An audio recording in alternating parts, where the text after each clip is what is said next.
প্রাক্তন স্বাস্থ্যকর্মী মনোরঞ্জন নাহার পরিবার খুবই দুর্বিষহ অবস্থায় আছেন, কারণ বৃহস্পতিবার রাত থেকে তাদের ঘরে জল জমে আছে।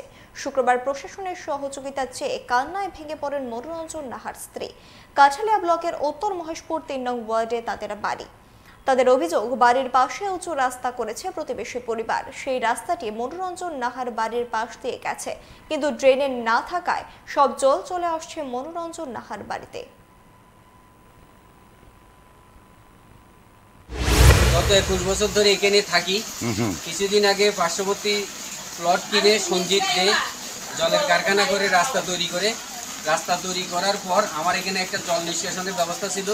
সেটা কিছুদিন আগে ওর এক ডজার গাড়ি অ্যাক্সিডেন্ট হয়ে সেটাও ভ্যাংচার করে দেয় এবং ওকে অনেকবার বলা সত্ত্বেও এটা রিপেয়ার করেন। এখন আমার ঘরে খাট পর্যন্ত জলে ডুবে যায়। আপনি এখন কি চান? আমি চাই জল নিষ্কাশনী ব্যবস্থা সঠিকভাবে হোক, জেলা প্রশাসন যাতে এটার প্রতি দৃষ্টি দেয়।